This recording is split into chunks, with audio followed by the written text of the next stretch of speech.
Hi, Molly. Welcome to What's Your Next podcast. Hi, thanks for having me. So happy to have you here. Tell us a little bit about yourself. Well, I'm Molly Harper, and I'm the author of more than 50 paranormal and contemporary romance novels and now murder mystery novels. I'm originally from Kentucky, recently moved to Michigan, and that has sort of led me into this new mystery era. It's like Yes. isolation or cold weather, but it's definitely led to some new and interesting venues into the murder mystery genre. And my Yes. new book, Cute Little Murder, comes out on April 21st in print, ebook, and audio. And it is about what happens when the teen sleuth grows up and her sidekick is pretty irritated with her and has a little bit of a score to settle. Yes. I actually absolutely love this. I read your paranormal romances thanks to Audible Plus because you had quite a few of those. And Hmm. I stumbled upon you. And then when I saw that you were doing murder mysteries, I was like, I am here for it. I started reading murder mysteries first to cozy mysteries because I've been reading romance for a long time and I needed something else. And I needed like a side of murder, like whether the husband did it or something did it, that you just give me something else. And so I started with cozy mysteries, and then people were telling me about millennial mysteries or mysteries, murder mysteries that are a little bit set in a bigger city. They're a little bit more grittier, more modern conventions, not just such a small town. And so when I saw the wedding one that you did last year, I was like, I'm here for it. And then this one, I was like, oh, this is another one. This is all podcasters are like who had a show and then they actually had a falling out to solve mysteries and then coming back into the true crime space. So I'm very excited. So talk to us about just joining the murder mystery. Like what led you to obviously the move, led you to start writing, but was it like the books you were reading or were something like a different rabbit holes you were going down and you were like, I need a break from romance, paranormal, contemporary into the space. Well, I've always been a romance reader. I used to Yeah. steal my mom's romance novels when I was probably 12 or 13. Way too young to be reading them, but I would Yeah. hide them and read them myself. So, lifelong romance reader, but also murder mystery reader. Mary Higgins Clark was a very serious phase in my high school reading career. And so I've always loved murder mysteries. I'm a child of the 80s, so Murder She Wrote factored very heavily into my upbringing. And I just have always really loved this idea that there's one person that sees everything and sees the patterns and can close all those loops in the story that are just kind of unraveling and figure it out. And so I've always wanted to write a murder mystery. I just really never had the right idea that kind of set itself apart from all my witches and vampires and ghosts and shapeshifters and all. But when I heard that proposal planning was a career, and this was like a job that people, if you can plan a birthday party, you can plan a wedding, why not be able to plan a proposal? And I was like, well, that just lends itself. There's some sort of story there. And then I started thinking, this girl, Jess, she's a proposal planner, and it leads her into these sort of lofty, high income circles that she's not used to. And what if she got isolated with those people in the middle of nowhere, is working for them, but is not enjoying the experience and actually connects with the other people who are working at this hotel and spa? And what if there's a murder? So it really did sort of roll into its own little story very easily. So much fun. And then tricked them into letting me write another. And he was kind of playing on the concept of the final girl. I'm not a final girl. I am the funny, moderately attractive friend who's super smart. So I'm going to die first in the horror movie in Yeah. a really humiliating fashion. So I just kept thinking about like that type of girl and what if she could survive to the end? What's going to happen to her? So I kind of started playing with the idea of the sidekick. What would she do if she got thrust into the spotlight and had to work on her own? And that kind of gave birth to Lainey, who is she and her friend Harlow used to have it's the iCarly of true crime, basically. They had these Yeah. webisodes where they were solving these little crimes in their little small hometown, and it all led to a really big case that sort of unraveled their whole town, and everybody is mad at them. And Harlow sort of skated off into the horizon with a new career and lots of panache, and she just had a fabulous time, but Lainey was kind of left holding the bag, and there's a lot of resentment on Lainey's part. And now they're being thrown together on this island in the middle of nowhere where it's this old prohibition era hotel where a starlet disappeared and they're supposed to be solving her cold case for a lot of money. because these tech bros were big fans of the show and basically want to have a live show played in front of them in this isolated location where they're solving this crime in real time in front of them. So it's still the Molly Harper quirkiness and funniness, or excuse me, humor and good dialogue and likable characters. It's just 100% more murder.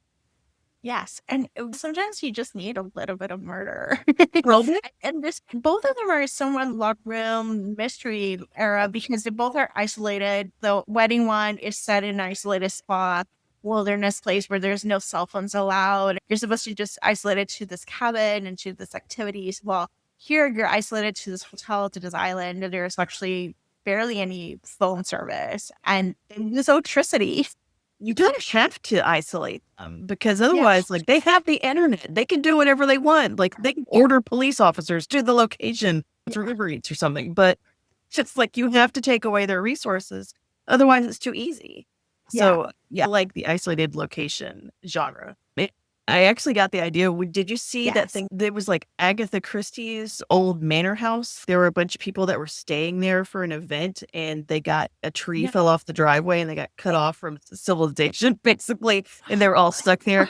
And people were watching this on the news, like just waiting. Oh my God, I guess the spirit was like, we're just gonna have a little murder mystery happening here. We're gonna have a little party and someone's gonna die. Pick somebody you don't like. It's Yes. And the book actually also explore friendships. I explore the toxic friendship between Harlow and Lainey, which is an interesting topic because I think when you have high school friends, you expect them to, they're best friends in high school. And then they realize, like, obviously life happens. And Lainey is finding herself putting her in pieces. She's down on her luck and she's doing this for the money. And Harlow feels like she's too big for this and specific things. And they haven't walked through, and we see why this is a toxic friendship. Talk to like supporting that relationship because that's actually like a central part of the relationship that we see that for high school friends that maybe you don't want to keep them around in the future. Well, they've outgrown each other, which happens to everyone, especially with high school relationships. But with Lainey and Harlow, I'm not sure they were actually ever really friends. I think that they were utilities to each other because Harlow needed Lainey because Lainey was good at like picking locks and finding information. She can read stuff upside down. Like she's a very useful person, whereas Harlow has a little bit more charisma and she has more people skills. And so they were useful to each other. And so that's not necessarily a friendship. It's a good partnership and it worked for their purposes, but now they're all grown up and the purpose is cash. So they have to kind of apply those same dynamics in a way that they're recognizing how unhealthy it was and how it doesn't necessarily work the same way anymore because they're older, they're different people, they've grown, and they're trying to force their way back into the old chemistry because they're trying to put on a show, but at the same time, like it really chafes at Lainey. And it chafes at Harlow too, because Lainey is not performing in the way that she's expecting her to. And she's stepping out, kind of out in the spotlight more, and she's playing the game that's always worked for them. And so that causes a lot of tension. I think it made the book richer in many ways because it explored that idea of Lainey actually finding her own voice and finding her own space. Like she's been stuck in a job, she's been stuck in a place where she's like taking care of people or finding fraud and then losing her job because she's actually telling the truth, like a truth teller, and it's not coming to sense. And then here she is actually been highlighted that she actually can come into her own power and she can come to be a truth teller, do it in a way that benefits her, not Harlow. Which is in some ways Lainey was a people pleaser in that sense of pleasing like the other person. It's like now it's no, actually I need to take care of me. I need to prioritize my well-being and my own findings and see this is how actually can actually move forward with it. Yeah, and it's not comfortable and it's not easy. And I think she grows a lot by the end of the book. She actually makes some real friends. I think probably for the first time in her life. She's not an easy person. She's likable, but she's not an easy person to know because she has a lot of defenses up. Yeah. So listeners, the book is A Cute Little Murder. This is a book. It's available on audio, ebook, and physical copy. I listened to the audio. It's excellent. If you want a bedtime story, it's a great bedtime story. No, it's not violent. It's not gory. It's very cozy. It's very cozy, but not too cozy. A It little bit skirts the more. line of cozy. So, Molly, talk to me about your writing journey because you've been doing this. You have 50 something books. So you've Yeah. pivoted multiple times. You write in different genres. Talk to us about that journey. I've been lucky enough that when a story strikes me, haven't necessarily had to stay in a certain lane because, oh no, that's not your genre. I've been very fortunate that the publishers and Audible that I've worked with, they just kind of let me run if I have an idea. But my first book, Nice Girls Don't Have Fangs, came out in 2009. And I was a newspaper reporter. I really wanted to be a novelist. I was always a storyteller, but there just weren't a lot of novelists from Paducah, Kentucky, which is my hometown. And I really wanted to be a writer. I thought that newspapers would be a great way to make a living as a writer. And so I got a degree in print journalism. I started working for my hometown newspaper. I really loved it. You never knew what you were going to do from one day to the next. Every day was different. And I married my high school sweetheart, who was a police officer in our little hometown. And while that is a charming and hilarious premise for a sitcom, it is not great in terms of a schedule because we were always working crazy hours, usually opposite shifts, and someone needed to be home with our daughter. We had just had a baby. And so one of us had to get a 9 to 5 job. And so I took a gig as a church secretary and started writing vampire romance novels at night, as one does. Super normal career progression. So I was writing this book and it was this librarian who she became a vampire in the most embarrassing way possible. When I was working for the paper, I would write a monthly humor column and they're just little stories from my life about how clumsy and kind of socially awkward I am, which is totally real. And they were the most popular columns were the ones where I humiliated myself or injured myself in some fashion. So I'm like, okay, I'm going to make her the vampire that becomes the vampire in the most awkward, terrible way possible. She's fired from her job. She gets a gift certificate till Chili's and she drowns her sorrows, walks home, is mistaken for a deer by a drunk hunter and shot. And a vampire comes along and turns her to save her life. And so now she has to live in small town Kentucky with her neighbors all knowing she's a vampire now. Her mom keeps trying to feed her pot pie because she thinks that it'll make her turn human again. It's a whole mess. So I wrote this book in a year.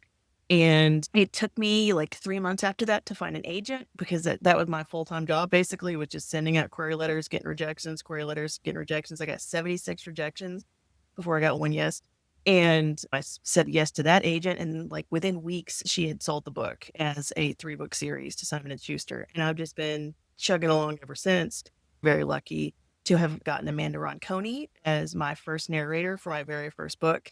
And we've been together now for almost 20 years Oh my and God. 50 books. And she is the voice in my head. I hear her voice now when I'm writing, which is great. She just has such a wonderful sense of timing and humor. And she's just always understood the assignment for my characters. So I'm just really fortunate that the universe kind of handed me this gift of Amanda Ronconi. And now, I work on Audible exclusive series, which means I write the books as sort of radio plays for Audible, and they're able to release them for 6 months exclusively. And then I'm able to release the print or the ebooks at least 6 months later. So that's been great. The Mystic Bayou series, the Starfall Point series, and the Moonshadow Cove series have all been Audible exclusives. And I've really enjoyed working in that sort of paranormal lane and writing the murder mysteries. And I've really been sort of free to explore whatever weird idea occurs to me. So I'm just really lucky. That is really lucky. I think you were like in the right place, right time with paranormal. Like it was a time because we were watching True Blood. I remember reading the Suki Stackhouse, which actually Charlene also writes cozy Yeah. mysteries and stuff. It's a pretty common thing to see. There's elements that you can actually do a little bit of Yeah. murder. I sort of rode the Twilight wave because Yeah, vampires were huge. And so yeah. for Twilight, I don't know if I would have been published. So I just the right thing at the right time with the right people. I'm very Yes, but I'm so excited for more murder mysteries. Are we getting more? If I have my way, we will be having more. I'm pitching now. Okay. So fingers crossed. As someone who's like, I love it, but I love your Audible exclusives. They're fun. They're like a fun little read a place. And again, they're great for audio. Like it's a great like experience where you just like you find yourself immersed in that experience. Because writing for audio is very different than writing. Like for I mean, like not for me, because I've yeah, always written so dialogue heavy that I mean, I think that's sort of a leading characteristic yeah, of the way I write. It's yeah, different with the dialogue tags. That's the yeah. main difference. So, Molly, talk to us about some books. Let's talk about. Do you have any books to recommend our listeners to pick up? Okay, so I've been getting very much into domestic horror lately because it's horror, but it's a little softer Yes. and not as gory. But a friend, Chelsea Conrad, has written The Farmhouse, which is sort of The Shining set in a cornfield. It's very being gaslit by your terrible husband when you're actually seeing like a lot of paranormal crazy stuff going on, but he's pretending it's not happening. And it's very sort of claustrophobic, despite the fact that it's taking place in this huge, expansive cornfield, and the corn, like the house is moving, and it's just there's teeth being found at random. It's terrifying. And Chelsea has a new book coming out soon, so I'm very excited about that. Oh my gosh, I am excited to try this. As someone who's like scared of cat, but I'm trying horror at the same time. I feel like because I have the perimenopause female rage right now, that I'm like, I just need to Yeah, see other things and that may be channel where gear. the mysteries are coming from. Yeah. You see someone dead, even if it's on the Yeah. page. You just need something. And like there's like anger, there's rage. Awesome. Molly, tell us where to find you online. mollyharper.com, or I'm on Instagram, Blue Sky, and at Molly Harper Off. Oh, and Threads. And then I have a YouTube channel at Molly Harper Author. Awesome. Thank you, Molly, for being on the show. Thanks for having me. Thanks for listening to the What to Read Next. For more book lists, cozy reads, and library tips, visit the whattoreadnextblog.com. Your next great read might be waiting there.